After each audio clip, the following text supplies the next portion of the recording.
धर्म सूर्य उभरा क्षात्र वीरो उठो चलो। सनातन धर्म सूर्य उभरा क्षात्र वीरो उठो चलो, उठो चलो। कलयुग के इस कलयुग का है अंत निकट आया, संधि काल इन युगों युगों का अब समीप आया। साधना के महापर्व को साथ है लाया, सनातन धर्म सूर्य उभरा क्षात्र वीरो उठो चलो। सनातन धर्म सूर्य उभरा क्षात्र वीरो उठो चलो, उठो चलो। आंदोलन हो गया, जनता के सामने उसकी बातें रख गई, कुछ दूरदर्शन वाहिनियों ने उसके संदर्भ में विषय चलाए, वृत्त चलाए। फिर भी ये शासन जो है उस देवस्थान से जो आने वाला पैसा था तो बहुत बड़ी मात्रा में है, तो इन चीज़ों से कुछ उसमें फ़र्क आया नहीं।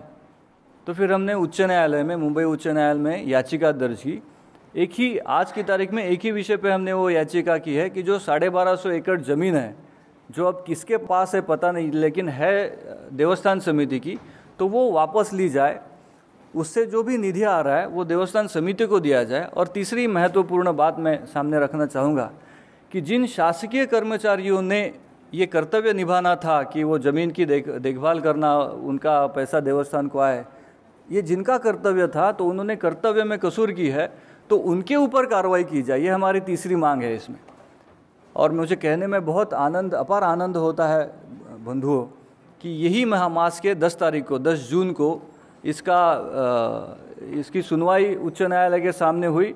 और परिस्थिति का गांभीर्य देखते हुए उच्च न्यायालय ने केंद्र राज्य शासन को और देवस्थान समिति को अपना कहना सामने रखने को बोला है। तो ये प्रोसेस चालू हो गया अभी।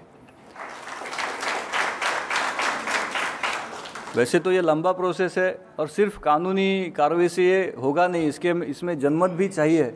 लेकिन हिंदू विधिज्ञ परिषद के सब सदस्यों का एक मत है इसमें कि जब तक ये 1250 एकड़ ज़मीन हम जिनके पास है उनके पास से खींच के लाते नहीं, और उससे जो अर्पण आता है, उससे जो निधि आता है, वो देवस्थान के लिए, विठल के भक्तों के लिए जब तक इस्तेमाल होता नहीं, तब तक हम ये आंदोलन, ये युद्ध नहीं छोड़ेंगे, हम ये लड़ेंगे। तो यह था एक स्पष्ट रूप से शॉर्ट में कहने वाला अनुभव। लेकिन कुछ और बातें आपके सामने रखना चाहूँगा जो हमने सीखी है इस प्रक्रिया में, जो कि ये प्रक्रिया हम सदस्यों के लिए भी नहीं थी, कि ये एक मंदिर नहीं है और इसके परिणाम क्या होते हैं। ऐसा जब भ्रष्टाचार एक मंदिर में होता है तो हम कहाँ पे इसकी आहतें हमें, इसकी वेदनाएं हमें होती है। तो पहली बात है कि ये मंदिर तो एक चैतन्य का स्रोत है, हिंदू धर्म का शक्ति का भांडार है। तो जब भ्रष्ट लोगों के पास ये चला जाता है, राजकीय लोगों के पास ये चला जाता है, तो वो चैतन्य का स्रोत कटने लगता है। तो ये बहुत बड़ा नुकसान है हिंदू धर्म के लिए कि ये चैतन्य कम हो जाता है। जिस चैतन्य के बल पे ये धर्म टिका हुआ है, वो चैतन्य कम होते गया तो धर्म के लिए एक बहुत बुरी स्थिति होगी, ऐसे मैं कहता हूँ। दूसरी बात, इन देवस्थानों का उपयोग राजकीय नेता और पक्ष किस तरीके से करते हैं, तो अपने चमचों को, जो कभी इलेक्शन में नहीं जीत सकते, जिनके पास ज़्यादा कुछ क्षमता नहीं है, तो उनका पुनर्वसन वहाँ पे किया जाता है कि भाई तू है मेरा आदमी, चल बैठ यहाँ पे बैठ और मैं जैसे कहता हूँ वैसा कर। तो रिमोट कंट्रोल पे ये देवस्थान चलाए जाते हैं। तो पूर्ण भ्रष्ट रूप से ये होता है। तो ये पक्षों को मजबूत करने वाली देवस्थान की यंत्रणा हो जाती है, जो हमें काटनी पड़ेगी। पक्षों को मजबूत करने के लिए देवस्थान नहीं है, मंदिर नहीं है। और तीसरी बात, आप सभी ने जाना होगा, मैं कुछ नया कहने वाला नहीं हूँ मेरे ख्याल से, कि 2003-4 में कर्नाटक का, जो कर्नाटक राज्य है, तो वहाँ पे पूरा एंडोमेंट बोर्ड है, वहाँ पे पूर्ण सब देवस्थानों का सरकारीकरण किया गया है। तो जब 70 कोटि आते थे देवस्थानों के अर्पण रूप से, तो उसमें से कुछ 5-7 कोटि जाते थे फिर मंदिरों को, और बाकी सब जो निधि है वो चर्चेस या मस्जिदों को जाता था। तो ये भक्तों की अर्पण आई हुई निधि कहाँ पे जाती है, तो धर्म के विरुद्ध जो कार्रवाई करने वाला है तो उनके पास जाती है। तो ये सबसे बड़ा धोखा है। आज पंढरपुर देवस्थान, मैं अभी 15 दिन के पहले अखबार में खबर आई थी, मैं आपके सामने रखना चाहूँगा, उसका विशेष गौर करना चाहूँगा कि राष्ट्रवादी पक्ष के जो मुख्य नेता है शरद पवार, तो उनके साथ में पंढरपुर देवस्थान समिति के प्रमुख समिति के सदस्य और अन्य कुछ, इनकी बैठक होती है। तो शरद पवार, मैं ये पूछता हूँ शरद पवार जी, क्या आप विट्ठल भक्त हो? तो नहीं है, ये तो नास्तिक है। कभी आप दर्शन के लिए जाते हो? तो नहीं जाते हैं, ये नास्तिक है। तो फिर आपको क्या पड़ी है विट्ठल मंदिर में काम करने के लिए? ये भक्ति के लिए होने वाला नियंत्रण नहीं है, ये पैसे के लिए, स्वार्थ के लिए होने वाला नियंत्रण है। तो ये तीनों चीज़ें हमें काटने के लिए मंदिरों के ऊपर ये थोड़ा कार्य करना होगा, ऐसी मेरी विनती है। और कैसे करें, तो ये भी जो हमने किया उसमें से जो समझ में आया है, वो जो था वो ऐसा है कि जो प्रावधान है, जो विधि है, उसके संदर्भ में वो ठीक से पढ़े, उसमें ज़्यादा वक्त लगता नहीं है, बहुत 2 साल 4 साल की बात रहती नहीं है। और सूचना का अधिकार का जो शस्त्र हम धर्मनिष्ठों के पास है, तो उसका वापर हम इसमें करें और देखिए कि कहाँ पे गलती हो रही है। कोई भी जो ईश्वर भक्त है, जो धर्मनिष्ठ है और धर्म के लिए कुछ करता है, संतों के मार्गदर्शन से करता है, तो गलतियां नहीं रहती, उसमें चूकें नहीं रहती। लेकिन जो अहम के लिए होता है, जो स्वार्थ के लिए होता है, जो भ्रष्टाचार के लिए होता है, वहाँ जरूर कहीं ना कहीं गलतियां चूकें रहती है।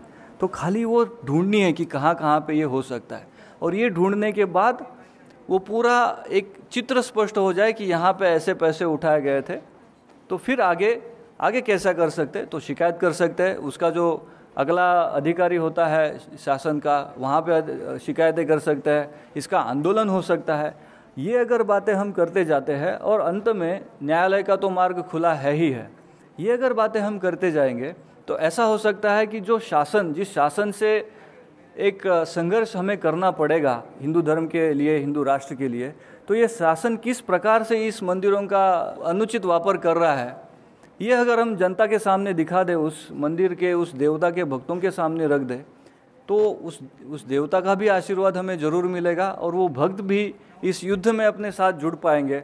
ऐसे मेरी धारणा है, ऐसा मेरा विश्वास है। यो थोड़े शब्दों में ये विषय रखना था आपके सामने। तो इसके संदर्भ में कुछ बात बाद में भी करनी है तो ज़रूर बात करें। हिंदू विधिज्ञ परिषद के सभी सदस्य मंदिरों के इस संघर्ष में, सरकारीकरण किए हुए मंदिरों के बारे में पूर्ण सहयोग देंगे, ऐसे में मेरे तरफ सब सदस्यों के तरफ से कहता हूं और मेरे शब्दों को यहीं विराम देता हूं। नमस्कार।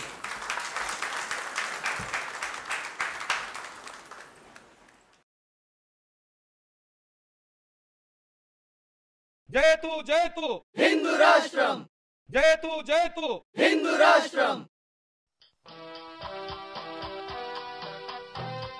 सनातन धर्म सूर्य उभरा, क्षात्र वीरो उठो चलो। सनातन धर्म सूर्य उभरा, क्षात्र वीरो उठो चलो, उठो चलो। कलयुग के इस कलयुग का है अंत निकट आया, संधि काल इन युगों युगों का अब समीप आया। साधना के महापर्व को साथ है लाया, सनातन धर्म सूर्य उभरा, क्षात्र वीरो उठो चलो।